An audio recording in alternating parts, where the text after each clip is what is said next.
You are in for an interesting ride. And welcome to the ETN Files interview. This is episode 2 with Peter Khoury in Australia, and this is continuing the exploration of his encounters and experiences with all things ET, alien, and paranormal. As we have discussed in episode 1, he had the incredible situation, let's call it, where he had some DNA evidence left through an encounter with one of these off-planeters, off-worlders, ETs, whatever you want to call them. And that resulted in the book by Bill Chalker called Hair of the Alien, giving all the results and details of that. Absolutely fascinating. So in episode 2, as we catch up with Peter, we'll hear what else has been happening for him on the paranormal, ET, and all that kind of jazz. Join me on this hot July afternoon in 2022, and we will get started. So Peter has just shown me this wonderful photograph with John Mack, a man who I love very much from a distance, didn't know him personally, but he knew John and had even a regression session with him. But Peter, just tell me about this photograph and then we'll get on to your regression session. Well, the photograph is of myself, Bill Chalker, John Mack, and Dominique, who was his assistant and partner at the time. It was taken at the International Pacific Hotel during our support group workshop. John came out in 1996 and he spoke at the Transpersonal Association conference, and Dr. Patty Barton, who organised the conference, she was the president of the Transpersonal Association, actually contacted me and asked me if I could organise a support group, a workshop, because Professor Mack wanted to work with abductees who have had experiences in Australia while he was here. And of course, I jumped at the opportunity, you know, thinking someone of his calibre, I might be able to help a few people, help me as well. I remember John, when we took that photo, he made a comment about the hotel being extravagant, and he's like, you've spared no expense. And he's like, in America, I usually go in back alleys and, you know, down stairwells into darkened basements, and it's all hidden, and, you know, everybody's concerned about anybody knowing that this is an abduction support group or whatever. And he goes, you've gone all out, you know. And yeah, it had an impact, I think, on me, that he was so impressed. We just hit it off. Like, I didn't look, I'm not the type of person, because I was involved, I was, you know, the president of the support group, and I basically organised it and organised the meeting and that. I'm not one to jump there and push my case in front of John. And so I took a back step and I let everybody else that was involved in the support group tell their stories. We had a family from Victoria in Melbourne that came out to the meeting, and it was a father, mother, son and daughter. So it was a family of 4, and all of them have had experiences. And they had the opportunity to spend some time one-on-one with John, and they really appreciated. And he was more intrigued in them, in the family as a whole, as a unit, having these experiences. And he really wanted to spend time with them. Yeah, we just hit it off. And after the meeting, he actually asked me if he could come back to my place and spend some time with us, with the family. And Dominique and he came back, and we didn't leave each other's side the whole time that they were here. I think they were here for about 2 weeks. And we spent every day and every evening either sightseeing or catching up with, you know, people who've had an experience who wanted to do a bit of work with John. There was one person in particular who attended the workshop thinking that her case, which was a prominent case, I won't go into details, I won't name the person, but a really good case. Unfortunately, sometimes people can be their own worst enemies when it comes to their cases, because when you try and push something in someone's face so much, it's off-putting at times. And if the story's good enough, let it sell itself. Like, yeah, and I think that's where John could see that not one time that we spent together did I talk about my story. And then one day before, a couple of days actually before they left for Arnhem Land, which is the Aboriginal area, he wanted to speak to elders there, and he got some really good research done there. He asked me if he could do a regression session with me. I'd only had one regression session with one of the professionals in the group, and I did it. I trusted the guy, and I just wanted to see that he wasn't going to lead people with the questioning and that, because I had an issue with some hypnotherapists where they are leading the person to suit their agenda rather than let the people tell their story. I agreed to do the regression with John, and he brought in another psychiatrist who was from Sydney. She sat in on it, and Dominique as well. So it was John, Dominique, and the female psychiatrist. And it was at one of Dominique's friends' places. But anyway, when we did the regression, he regressed me about my 1988 stuff in particular. He was interested in when I was petrified, and I thought it was evil, and I thought it was the devil, and I thought they're taking my soul. And here I am, I'm in tears, and I'm sweating, and like I'm freaking out. And then all of a sudden I see this goldish looking two beings, and I'm totally calm within seconds. And during the regression, that actually happened, where I was sweating and I was freaking out. And then all of a sudden, as soon as I look into the being's eyes, this is through the regression, I'm totally calm. And after the regression, I remember John and the other psychiatrist talking. He said to her, they both actually said, you cannot fake that. You can't fake sweating, your body's sweating, and then all of a sudden, within a split second, everything's calm and you're okay. We discussed, I had a memory of being on a table. This is from my 88 experience. Memory of being taken onto a craft, being on a table and having like a bunch of aliens all around me, and they're all talking. And once again, it was like birds chirping. It was like not one of them talking at a time. It was like they were all talking at the same time. But I knew that they knew what they could understand what everybody was saying. And at times I could even pick I could sort of pick on things, but it was so quick and so rapid, and so many of them talking at once. I thought, I'll never remember anything you're telling me, and that came through the regression. Other than that, everything I talk about with my experiences, it's all conscious recollection. It's all something like I'm talking to you right now. It's not through regression. That's the only extra bit that I'd say that I didn't have conscious recall of, was being on that table. Did you actually have a session with John about the 92 event?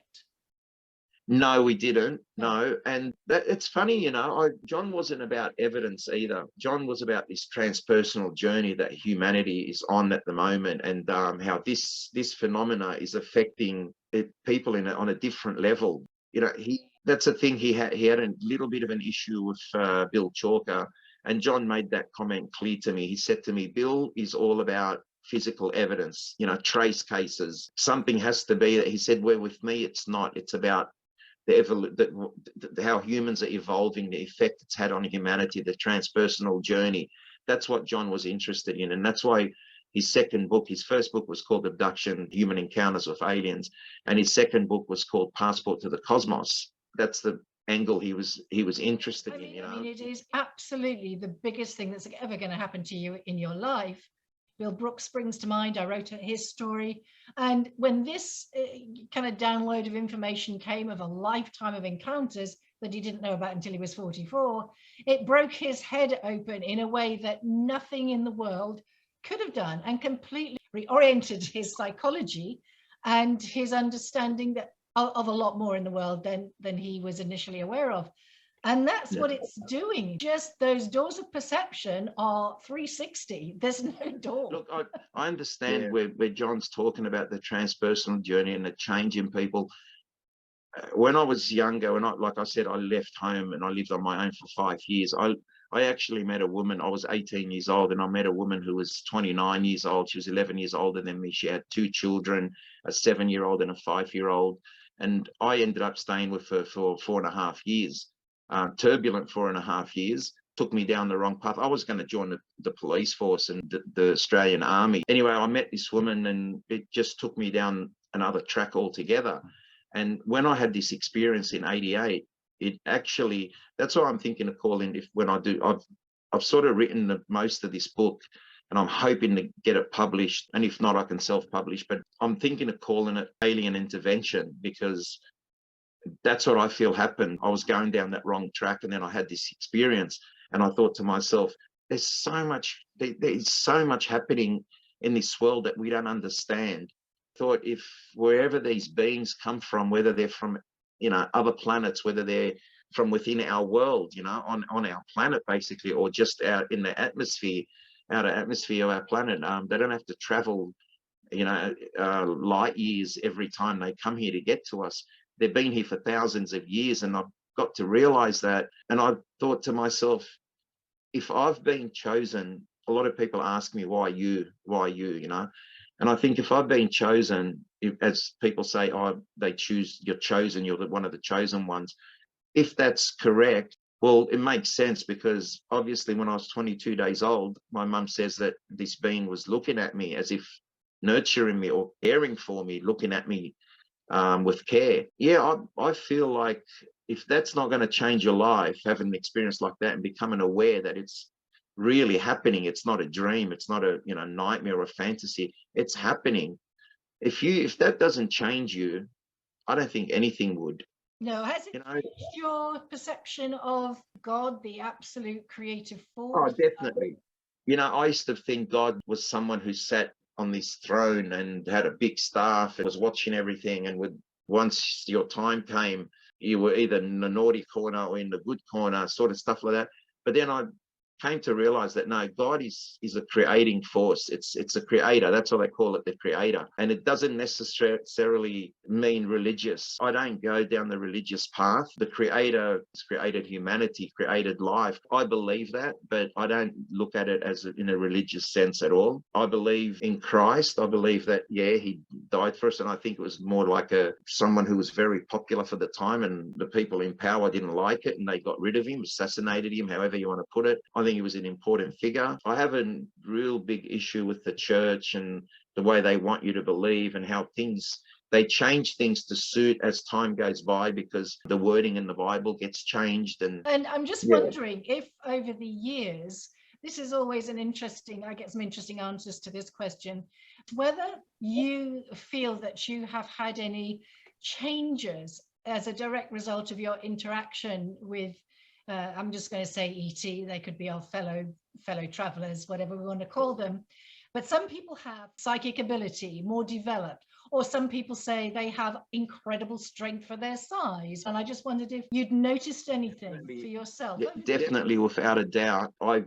Psychic abilities, intuition, whatever you want to call it. I don't know how to say it. I'm just going to say it. I've met people and I can look in their eyes and I can tell you in the first 5 minutes if we're going to be long-term friends, or if it's going to be a fake friendship for a couple of weeks or a couple of months and then fall apart. I can basically write it down on a piece of paper and give it to you, and then it'll play out exactly that way. Friends of mine tell me, like, there's a psychic thing I do. I pick up on things. Yeah. It has changed me. I can't deny that. It's changed me in many ways. It's changed the way I think. It's the way I live my life, the way I treat people. Has it changed your relationship with your family? Has it changed how you have educated your children about this segment of it? Definitely. I want them to be free thinkers, and I don't want them to have blinkers on or be told how to think by someone else. My kids have always, my son was the first to tell the family he was atheist. He put it out there and they were all shocked and horrified. My brother was like my second brother, who's a bit religious, who's had similar experiences to me, being paralyzed and something sitting on his bed and stuff like that. But he puts a religious content to it. He says to me, you shouldn't let your son speak publicly that he's an atheist, doesn't believe in God. And I said, that's him. I'm not going to tell him how to live his life and brainwash him and, have him be a clone of what I did and how I did. I said, everybody's brought up and believes what their parents taught them. When they're old enough to start questioning things, I said, that's the real belief that they have, not what their parents taught them, what they become or what they believe in. Look, I'll give you an example with my brother. My oldest brother believes me, backs me, supports me with my experiences. He witnessed something with the 1988 stuff. I had two of my neighbors, they're 2 doors away from my parents' house.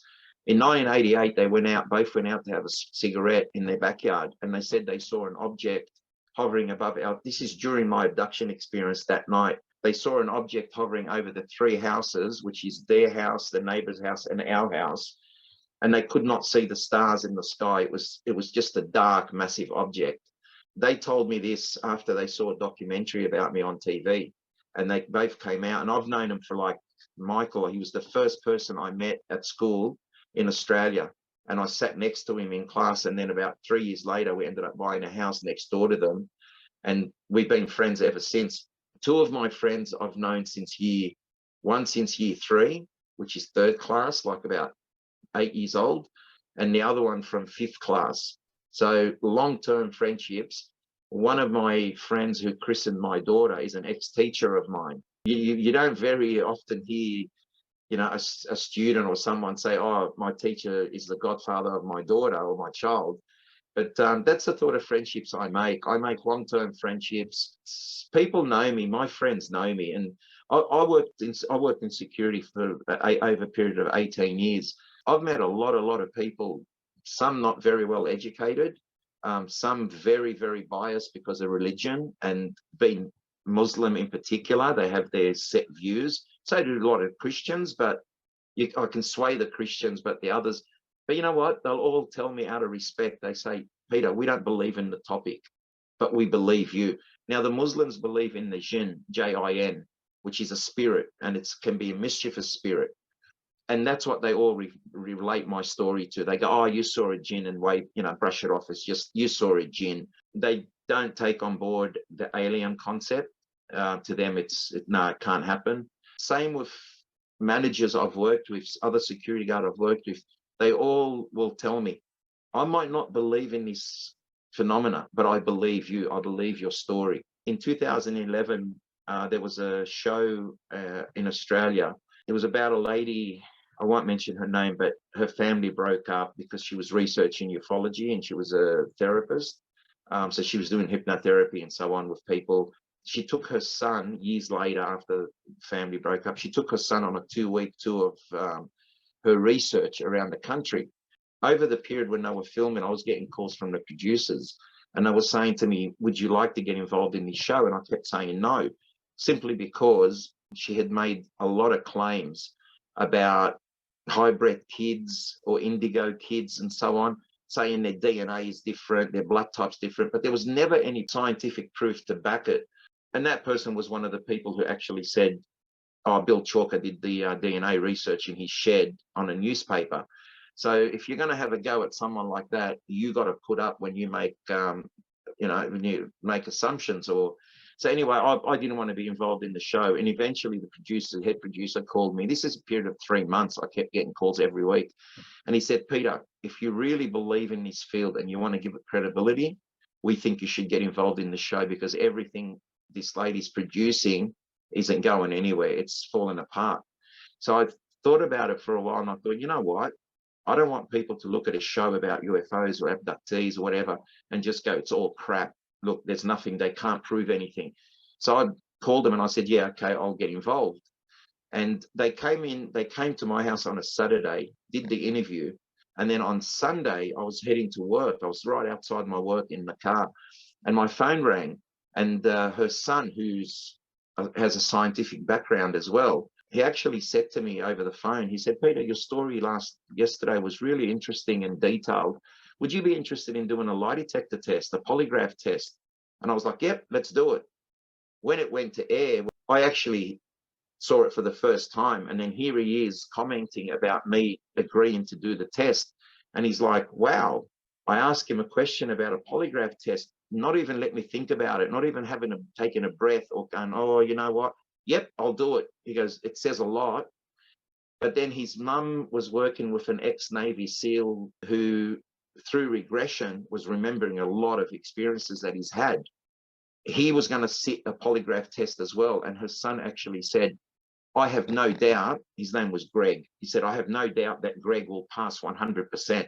Didn't make that comment about me. When we sat the test, the polygraph guy actually said to them, they had the guy there. I felt so sorry for him because he looked devastated.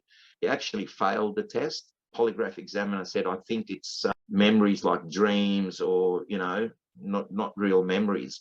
And the guy was like, oh, really? So all this time you made me believe that it was real, to the person that was doing the regressions and so on. And I felt so bad for the guy. And then when I did my test and did the polygraph test on the Wednesday, and I had Frank Quilts, who was the first hypnotherapist that I worked with, and he was the first one to see the donut hole in my head, other than my fiance at the time. He was the first therapist or researcher to see the mark on my head. They had a massive debate with the production crew, and it would have made great television because it was a great debate. And Bill Chalker brought out all these facts, how it's not used in a court of law, and there's cases where people have been convicted and jailed, and then some other polygraph examiner reads the test and sees that they passed it, and then they're compensated millions of dollars or whatever. So it was a massive debate. And then Bill Chalker walks in the room and sees me all hooked up on the machine.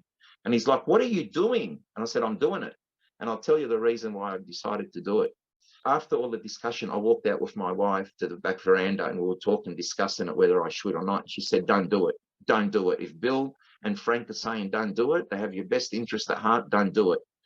So I was like, okay, I'm not going to do it. The polygraph examiner walked out at that time, and he actually said to me, "Peter, don't feel bad. This is television. This isn't their money they're using. This is investors' money. Don't worry. If it's costing them $2,000-3,000, don't worry. Don't feel bad about it. Don't do it if you don't feel comfortable." And he said, "But by the way, I'm just really interested. Tell me your story." So I told him about my 88 experience that happened at my parents, and then briefly mentioned my 92 stuff with the DNA and that. Anyway, I decided there and then, because he wasn't selling it to me and trying to force me to do this test, I thought, you know what, I'm going to do it. And honestly, the reason I decided to do the polygraph, because I actually thought, the guy asked me to do it. The lady's son who was in the show, I didn't say to him, "I'll do it." They asked me, they put the question to me, and I think he was probably hoping I'd say no, I'm not doing it. And that casts a lot of doubt over you. The reason I did that test, I thought it's 100%. Like, if I fail, I failed. And I'll tell you, if I failed, they would have destroyed my case. And I took a big chance there. But I only did it because I thought 100% I'm telling the truth. It's going to tell that I'm telling the truth. And luckily for me, that's how it panned out. But what disappointed me again, he didn't ask me any questions about my 1992 experience with the two females. All the questions were related to my 1988 experience. And when he said, "Oh, the test is concluded," I just sat there and I said, "Hang on a minute. Aren't you going to ask me any questions about my 1992 experience?" And he was like, "Peter, if you're telling the truth about your 88 experience, because then you're telling the truth about your 1992 experience," which to me was a bit of a cop-out, because I would have loved nothing more than for him to ask me 2 or 3 questions, and he didn't do it, and it really disappointed me. I will never, ever, ever take another polygraph test ever again. I don't care if they offer me $1 million, and I'll tell you why. As soon as the polygraph examiner said to them, "I guess you're anxious to know if Peter passed or failed," and he said, "Peter passed with flying colors. He passed. It's happened, whatever." And I just went, "Oh, okay, I'm happy." That was my reaction to it. And then I said, "I would like to know what Chris thinks," the person who asked me to do the test. And his response really pissed me off. It really did. Lost a lot of respect out of that. Like, his response when I said, "I want to know what he thinks," he was like, "Oh, I believe Peter believes it." It annoyed me, because to me it felt like he was moving the goalpost as we're playing the game. "Oh, I'm just going to kick the ball here. Let's put the post there and score a goal." That's, to me, don't ask me to do something to put me on the spot. And then when I don't even hesitate, "Yep, let's do it." And I do it and I pass it, and then play it out as if it's nothing. This goes to show you that you're absolutely right about how mainstream media is, as we've discussed earlier. Yeah, look, I've had 5 movie offers about my life and my experiences. I signed 2 contracts, and I walked away from 2 of those contracts simply because they wanted to change my story. In one case, they actually got a screenwriter, paid 50 grand for him to write a script. And then it was so badly done that they paid him another 25,000, that's 75,000, to rewrite the script or fix it. And I said to them, "For 5,000, I could have given you my script. Like, it's there, it's me telling the story. I don't want someone changing my story to suit their belief system or how they want it to look." So the second one that I walked away from, they filmed at my house for 3 months every day. They went to Lebanon. They flew to Lebanon for 2 weeks and interviewed my cousins in Lebanon.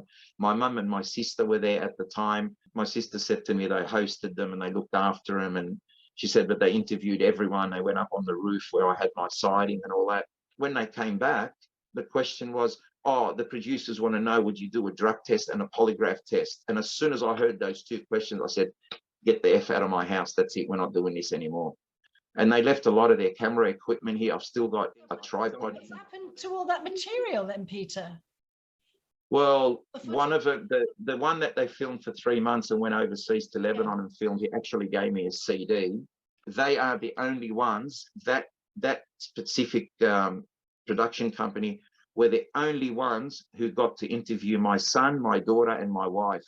Wow. And to this day, I have not looked at that footage. I don't know what my kids have said on that footage. One day I will, but I like to keep my kids right out of it. There are reasons why. My son got bullied at school because of my experiences. He went to a Catholic school. I felt bad because people were attacking him and bullying him because of his dad's belief system, not because he believed in it. And I think, telling people at school that he's an atheist didn't help much, being at a Catholic school, but his religion teacher loved him. She said to me, she goes, he's the most exciting guy in the class. He's the most educated on it. And I thought to myself, well, no wonder why he doesn't believe. So, yeah, that's why I say I'll let them think for themselves and do their own thing, but very supportive. And I'd say if I saw that footage, I've got a copy of it sitting on my filing cabinet, actually. I will look at it one day, but I can guarantee you right now, my kids will say, I believe my dad.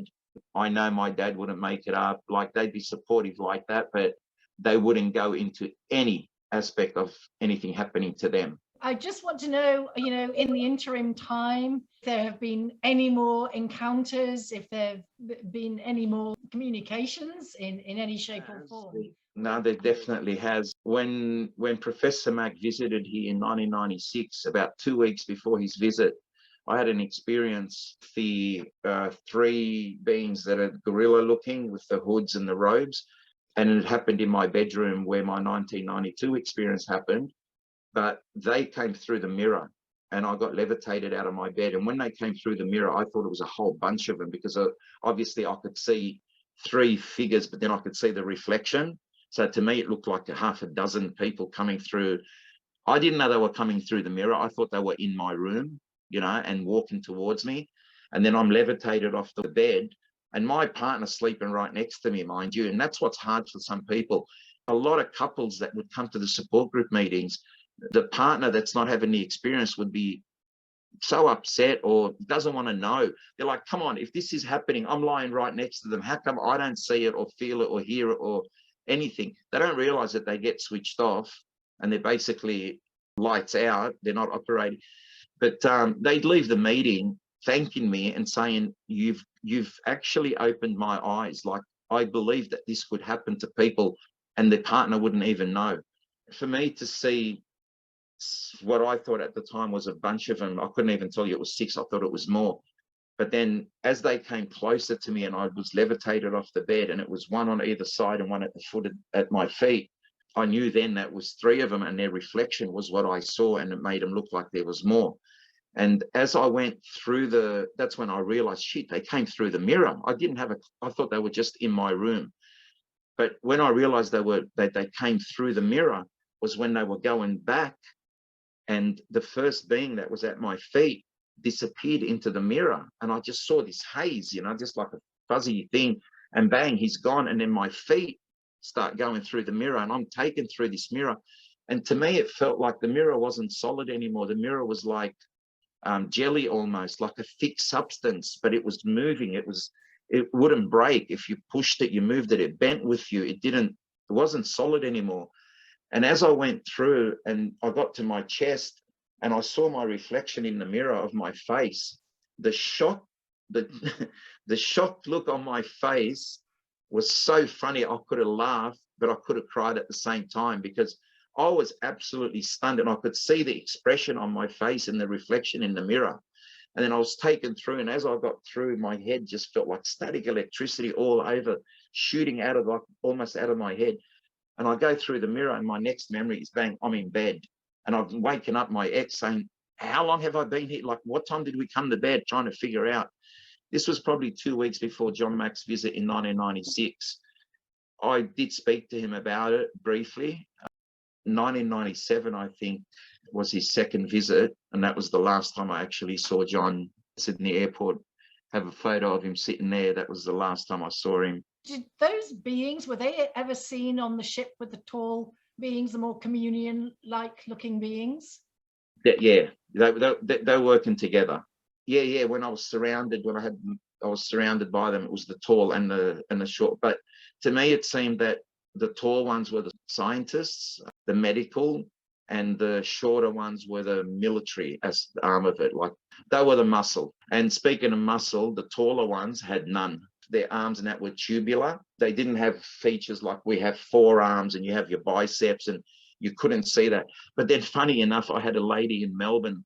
She said to me that she heard me talk about my experience and she got this image in her head, and she drew a picture with an alien being holding the needle in his hand, which the needle looked pretty cool actually how she drew it.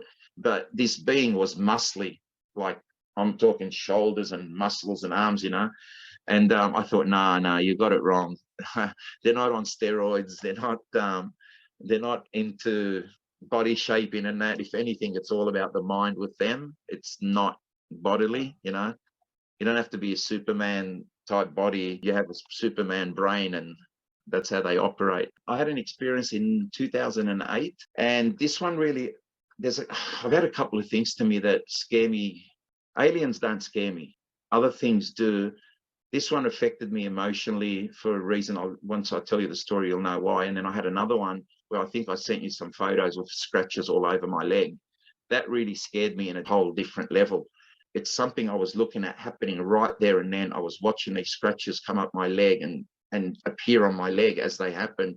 This burning sensation, and then scratches appearing, and almost like a scalpel, some of them, cauterized, and that really freaked me out, because to me, I couldn't see what was doing it, but it was doing it to me. It still freaks me out.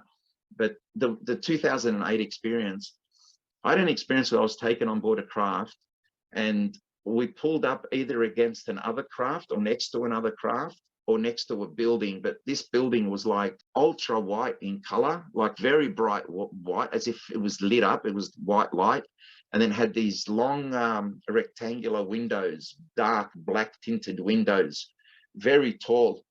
I remember I was looking, like I was lying down on a table, and I could, with the corner of my eye, I could move and I could see what we were coming to, that we were getting closer and closer. And I don't remember going through the windows or anything, but I remember coming through, like being almost up my back up against the ceiling in a room. As I'm looking down, I can see a bed, and I can see a female in her 40s, straight dark hair, lying in bed, as you know, sleeping, awake, because she was looking at me. Her eyes were open. I know that she must have feeling some paralysis, because she couldn't move, and she just had this look of fear on her face, and it devastated me. It really hit. I have this thing about, I don't want to be with any women, like sexually, unless they want to be with you. Like, you'd never force yourself onto someone, or you know, like I remember when we were younger, you'd go out and mates would go, oh, she's mine, you know, no one talked to her, she's mine. And I used to always say to them, it's not up to you, it's up to them. Like, they make the call. We can't just go, oh, that girl's mine, no one can pick her up. It's up to them. And as I'm dropping from the ceiling, coming down lower and lower over this bed, I was looking straight into her eyes, this female's eyes, and I could see she was petrified. And I thought, damn, I'm playing a part of this, like her emotions and whatever she's going through, she's scared, you know, and I'm a part of that. Oh, geez. And then as I got closer above her, I was only inches above her, and I was like levitating. It wasn't like I was standing on the bed or jumping. I was floating straight down. And once I got within inches above her, I remember seeing a tear run down her cheek, and it broke my heart. I saw this tear run down her cheek, and I remember mouthing to her, and I said, I am so sorry. And there was a sexual aspect to the experience, and then I'm back on the ship, whatever. That experience really pulled at, I don't know, it ate at me, it pulled at my heartstrings, my emotions. I felt really bad for this female. I didn't feel anything for me. It was just all about her, and it really devastated me. I thought, you can't fucking do that to people, you know. You can't, like, what if that female fell pregnant and she has a partner, say, and then the DNA comes back, and then he thinks he's not the dad, she's cheating on him when she's not. I had all these things going through my head, you know. It's just not fair. Years later, I'm reading this book, I think it was by Richard Boylan, I believe, And there was a chapter in there about this lady who had this experience, and she was in her 40s, she had black hair, whatever. But the thing that got me as I'm reading this, she's telling her story to him, and then she says, and the guy, when he was inches away from me, he actually mouthed to me, "I am so, so sorry." And I'm thinking, whoa. And I've had people say to me, "Oh, you got to contact that woman, you got to find her, you got to speak to her." And I'm like, no, no. What if she's not ready for that? Like, why would I put what I want and my selfish, to make me feel better, go and confront this woman? And I don't know where she is at her life. I don't even know if she believes in this stuff or is taking it on board. But, I get people, "Oh, no, you have to. If you want to prove that this experience happened, you should." And I'm like, I don't have to, because it's in the book. She's told her story to someone. And unless it's happened to someone else, she wasn't Australian. I believe she was American, but maybe Italian background. But when I'm reading this story, I'm not even thinking there's similarities there.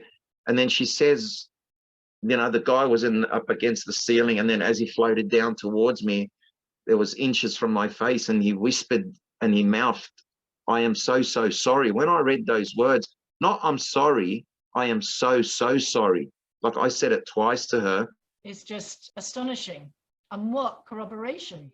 Again, being part of something where somebody else was traumatized.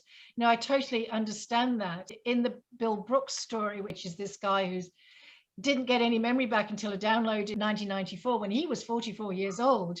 When it broke his head apart, and he remembers some of the sexual part. In fact, he wouldn't tell me about some of it until he was completely drunk one night, and it was fine. We're good pals. And there's some things I would never write about what he told me, because it's too much. It's private, and sometimes it's for him it was also childhood. But one of the amazing things that happened to him was that many years later, he met a lady who he started dating, and at some point she said to him, "I've known you before." And he goes, "Yeah, what are you talking about? What are you talking about?" And she goes, "I was on the ship. It was me." And he nearly fell off his perch, because he didn't recognize her. She had changed physically. She'd been a very slender girl or lady on the ship. And so many years later, her physique had changed. And so he didn't recognize her physiologically. And then once she said, he knew. That's interesting. Did he tell her that he was having experiences, and then she's mentioned, or she just came out of left field and just said, "I was on the ship"? He hadn't informed her about anything. They must have been chatting, to be honest. I'd have to read the book in. But it was not something that he'd expected. And I think after it was unbelievably traumatic for him. He said it took him nearly 20 years to recover. He had a massive download. Everything came all at once, like through a funnel. Yeah. His brain couldn't take it. So he remembered one massive incident. And then he said, and that's all I ever thought happened. And then over the 20 or more, over the years, until he contacted me, he said the memories kept dripping in, because they were just at the back of his consciousness now. They were subconscious back there. And when it was safe, when his brain could take it without killing him, it got assimilated. And for a man like him, who was blocked out, cut off from anything, he was a very interesting personality, and for something like this to happen to him, it's or anybody, but especially him with his mindset. Before I finish, we'll get on with your story. Was that had it not continued after he was aware or awoken at 44 years old, he would have thought, he already thought that he'd got a brain tumor, he was having a mental breakthrough. He thought he'd having some religious experience. You name it, because he had no frame of reference for it. Apart from totally changing him, he said, had he not been aware of what had happened to him, and the abductions not kept on happening whilst he was aware of them, he would never have believed his own story. Yeah, that's same with me. I tell people when I'm talking about my story, if it didn't happen to me and you were telling me that it happened to you, I wouldn't believe you. Like I said to you, I got my brother my second brother doesn't believe that it's alien, and he puts a religious twist to it. And he's had a similar thing. It was funny. I'll tell you a quick story. My sister was having a birthday, and we had 3 priests from St. Charbel Church, which is a Maronite order.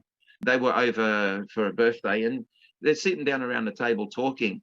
And I hear my brother, the priest is sitting there, and I hear my brother telling the priest, yeah, and you know, when I'm in bed, I feel like something sits on my bed or sits on top of me, and I can't breathe, you know. And the priest says, oh, look, when you read in the Bible, when you go to bed and that, don't just close the page. Always finish a sentence, go to a full stop, or finish a paragraph or a page. As my brother was talking, I said, hang on a minute. You give me heaps. You're always having a go at me about my experiences, saying, oh, they're not alien or whatever.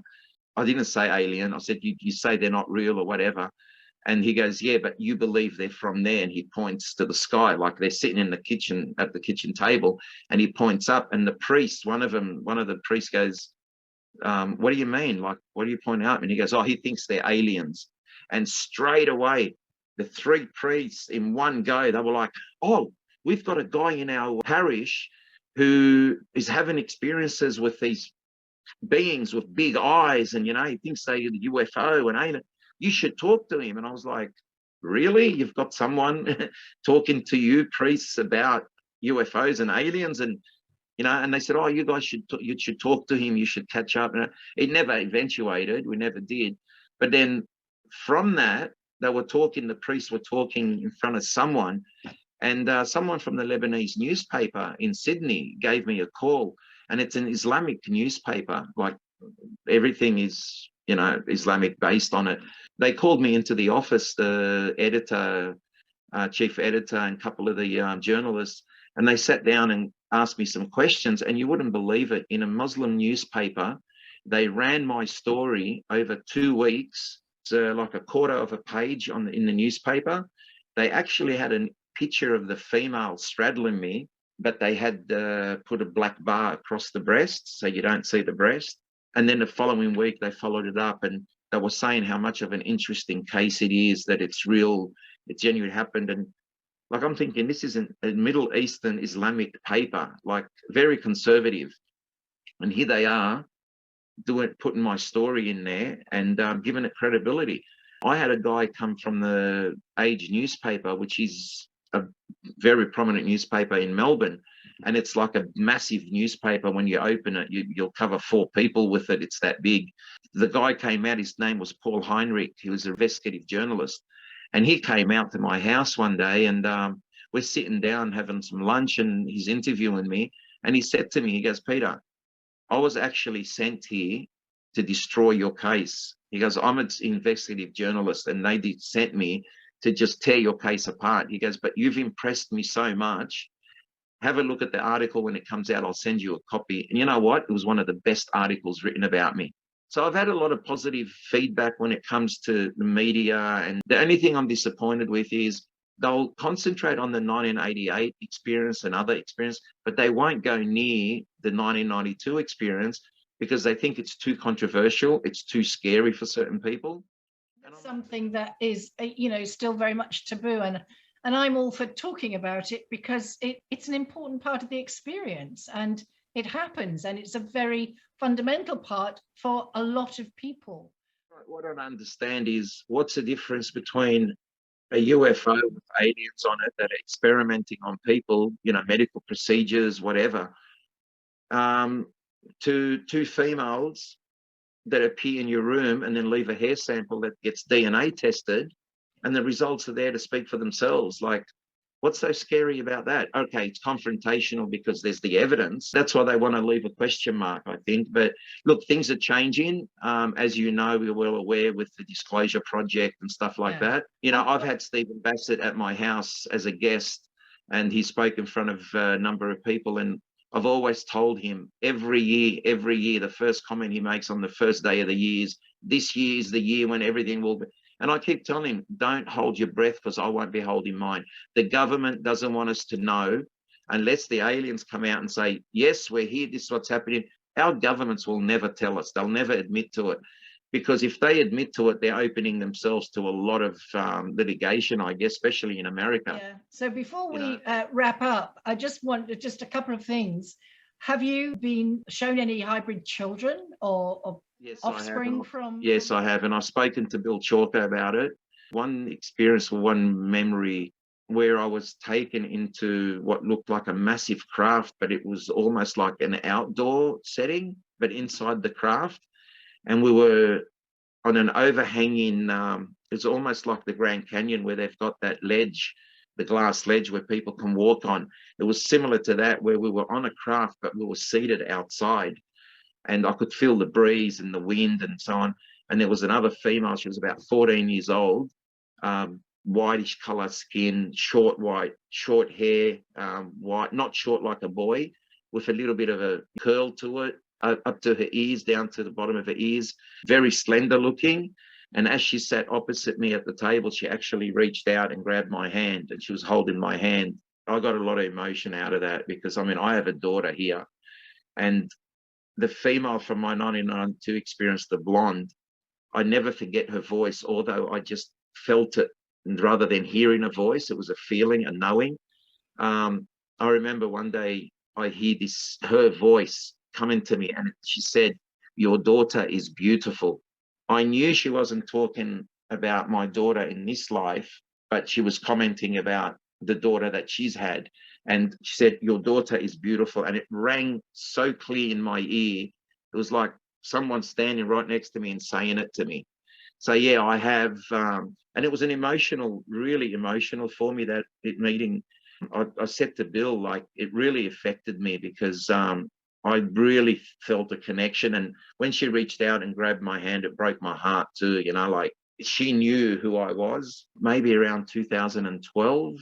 I haven't even spoken about my UFO sightings. And that's a lot of what a lot of people forget is when you've had abduction experiences, it usually comes part and parcel of, you know, UFO sightings. And I've had some really great sightings, and I've been fortunate enough where I had a sighting in 1996 at where they were building the Olympic Stadium, and we were at the park there, and it was 250 people. And I always carry a camera and binoculars in my car. And my son would have been, I think at the time, he might have been 18 months old. And he was running around outside the car, and I was standing and I saw this object. And straight away, I grabbed my binoculars out of the car, and all these people around playing with their kids and that started like, "What's this guy looking at?" So everybody started looking. I'm saying there was probably 250 people there. And we see this teardrop, like a teardrop shape, and it was smoke. There was smoke trail behind it. Instantly, everyone started saying, "Oh my God, it's a helicopter. It's going to crash." And we could see it through the power lines. You know, you have the power lines, and it was dropping one power line at a time. It was moving rapidly and dropping, and people were like, "Oh my God, it's going to crash." People were screaming. It was in the distance, but it was still, you could see it.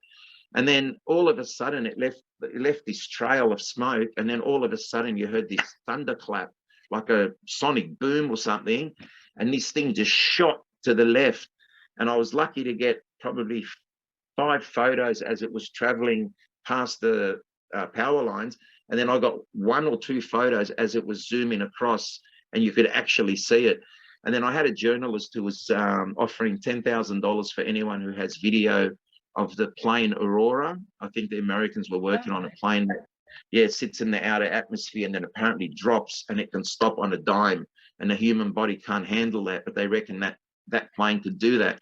And he was offering $10,000, and he contacted me and he said, "Oh, if you've got the photo, or, you know, if you had a video of it, I'd give you, you'd win the 10 grand. And I said, "Mate, I'm not even for the money.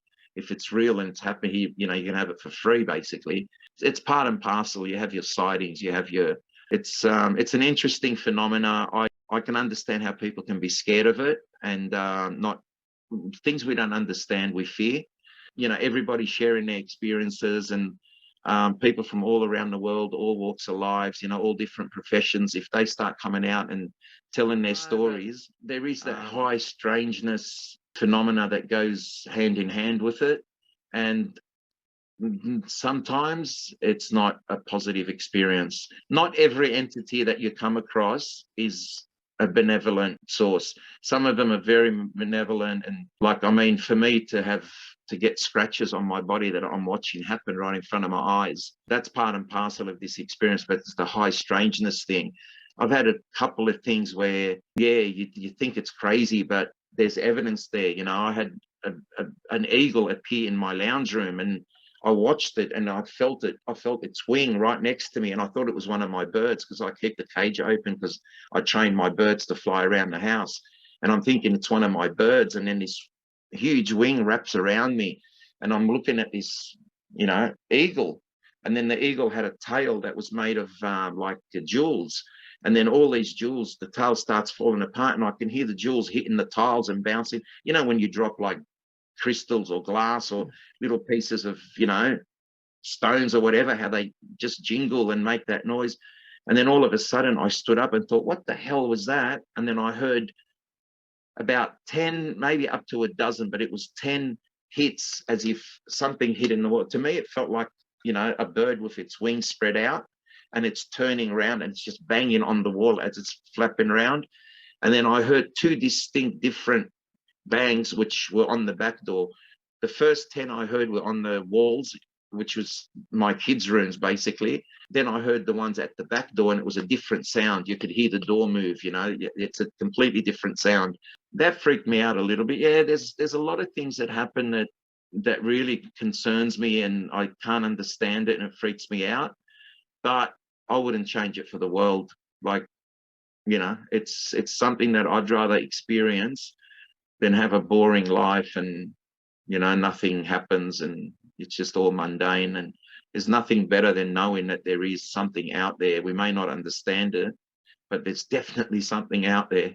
And apart from your intuition being heightened, which no surprise there, are there any other sort of material skills, creative skills? I've always liked art and music, but I was usually kicked out of class. For some reason the teacher didn't, and we had the same teacher for art and music, so my talents there aren't the best. But I mean, I'd love to be able to I would love to draw my experiences. I've attempted to, and I've used a couple of the things, but I haven't had enhanced skills as such. I'm pretty good at what I do, and especially in the security industry, I've got a lot of respect from my peers. I'm a head supervisor.